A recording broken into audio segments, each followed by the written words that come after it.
രാഹുൽ ഗാന്ധിക്കെതിരെ കേസെടുത്തിട്ടുണ്ട് എന്നാണ് ഇന്നത്തെ പാർലമെന്റിന് പുറത്ത് നടന്ന പ്രതിഷേധങ്ങളെ തുടർന്ന് ഇപ്പോൾ രാഹുൽ ഗാന്ധിക്കെതിരെ കേസെടുത്തിരിക്കുന്നു എന്നൊരു വാർത്ത വരുന്നു. നമുക്കൊപ്പം നോബൽ മാരിക്കാരൻ ചേരുന്നുണ്ട് ഡൽഹിയിൽ നിന്നും.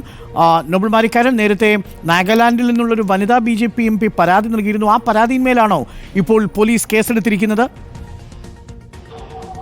അരുൺ, ഇന്ന് പാർലമെന്റിൽ ഉണ്ടായ വലിയ പ്രതിഷേധത്തിന് പിന്നാലെ BJP അംഗങ്ങളെ രാഹുൽ ഗാന്ധിയുടെ നേതൃത്വത്തിൽ കയ്യേറ്റം ചെയ്തു എന്ന ആരോപണം ഉണ്ടായിരുന്നു. ഇതിന് പിന്നാലെ BJPയിൽ നിന്ന് ഇതുമായി ബന്ധപ്പെട്ടുകൊണ്ട് പരാതി ദില്ലിയിലെ പാർലമെന്റ് സ്ട്രീറ്റ് പോലീസ് സ്റ്റേഷനിൽ നൽകിയിരുന്നു.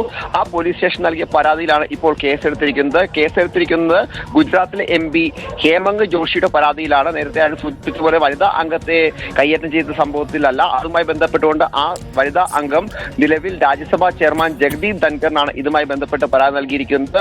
മറ്റ് 2 MP-മാർക്ക് ഇന്നിപ്പോൾ ഈ സംഘർഷങ്ങൾക്കിടയിൽ പരിക്കേറ്റിരുന്നു. അതുമായി ബന്ധപ്പെട്ടുകൊണ്ടാണ് BJPയുടെ ഭാഗത്ത് നിന്ന് അനുരാഗ് ഠാക്കൂർ അടക്കമുള്ള MP-മാർ എത്തിക്കൊണ്ട് പ്രതാപ് ചന്ദ്ര സാരംഗിക്ക് പരിക്ക് പറ്റി രാഹുൽ പിടിച്ചു തള്ളി എന്ന ആരോപണം ഉന്നയിക്കപ്പെട്ടിരുന്നു.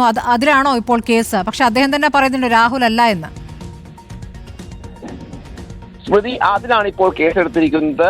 അത്തരത്തിൽ അദ്ദേഹത്തെ തള്ളിയിടുകയും അദ്ദേഹത്തിന്റെ തലയ്ക്ക് പൊട്ട് ഉണ്ടാവുകയും ചെയ്തു എന്നായിരുന്നു ഇതുമായി ബന്ധപ്പെട്ട് BJP അംഗങ്ങൾ വാദിക്കുകയും പിന്നീട് അദ്ദേഹത്തെ RML ആശുപത്രിയിൽ പ്രവേശിപ്പിക്കുകയും ചെയ്തിരുന്നു. അതിന് പിന്നാലെയാണ് അനുരാഗ് ഠാക്കൂർ അടക്കമുള്ള MP-മാർ എത്തിക്കൊണ്ട് ഈ ഹേമന്ത് ജോഷി അടക്കമുള്ളവർ എത്തി BJPയുടെ MP-മാരെ പാർലമെന്റ് കവാടത്തിൽ വെച്ച് ഇത്തരത്തിൽ രാഹുൽ ഗാന്ധിയുടെ നേതൃത്വത്തിൽ ആക്രമിച്ചു എന്ന് പറഞ്ഞുകൊണ്ട് ഇവിടുത്തെ പാർലമെന്റ് സ്ട്രീറ്റ് പോലീസ് സ്റ്റേഷനിൽ പരാതി നൽകിയത്. എന്താണെങ്കിലും അതിലാണ് ഇപ്പോൾ പ്രാഥമിക അന്വേഷണത്തിനായി FIR ഇട്ടിരിക്കുന്നത്. ഇനിയിപ്പോൾ ഇതിൽ രാഹുൽ ഗാന്ധിയെ ചോദ്യം ചെയ്യാൻ വിളിപ്പിക്കുമോ എന്നടക്കമുള്ള കാര്യങ്ങളാണ് അറിയേണ്ടത്. കാരണം ഈ സംഭവവുമായി ബന്ധപ്പെട്ടുകൊണ്ട് തള്ളി ഇട്ടു എന്ന് ഇവർ പറയുമ്പോഴും ഇതുമായി ബന്ധപ്പെട്ട ഒരു ദൃശ്യങ്ങളും ഈ ഘട്ടത്തിൽ ഇതുവരെ പുറത്തേക്ക് വന്നിട്ടില്ല.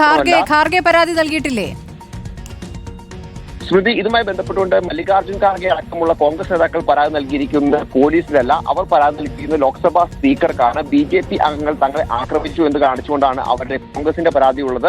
അതിൽ സ്പീക്കർ അന്വേഷണ നടപടി എടുക്കണം എന്നാണ് അതിൽ കോൺഗ്രസിന്റെയും മല്ലികാർജ്ജുൻ ഖാർഗെയുടെയും ആവശ്യം. എന്താണെങ്കിലും പോലീസിലേക്ക് കോൺഗ്രസിന്റെ ഭാഗത്ത് പരാതി പോയിട്ടില്ല. മറിച്ച് പാർലമെന്റിനകത്ത് തന്നെ രാജ്യസഭാ ചെയർമാനും അതോടൊപ്പം തന്നെ ലോക്സഭാ സ്പീക്കർക്കുമാണ് കോൺഗ്രസ് പരാതി നൽകിയത്. അതിനപ്പുറം ഒരു പടി കടന്നുകൊണ്ടായിരുന്നു BJP ഇന്നിപ്പോൾ എന്താണെങ്കിലും ഈ സംഘർഷവുമായി ബന്ധപ്പെട്ടുകൊണ്ട് രാഹുൽ ഗാന്ധിക്ക് എതിരെ പോലീസ് സ്റ്റേഷനിൽ എത്തിക്കൊണ്ട് പരാതി നൽകിയത്. ആ പോലീസ് സ്റ്റേഷനിൽ നൽകിയ പരാതിയിലാണ് ഇപ്പോൾ രാഹുൽ ഗാന്ധിക്ക് എതിരെ ഇത്തരത്തിൽ ഒരു FIR ഇട്ടുകൊണ്ട് കേസ് എടുത്തിരിക്കുന്നത്. പാർലമെന്റ് സ്ട്രീറ്റ് പോലീസ് സ്റ്റേഷനിലാണ് ഇപ്പോൾ ഇതുമായി ബന്ധപ്പെട്ട കേസ് ഉള്ളത്.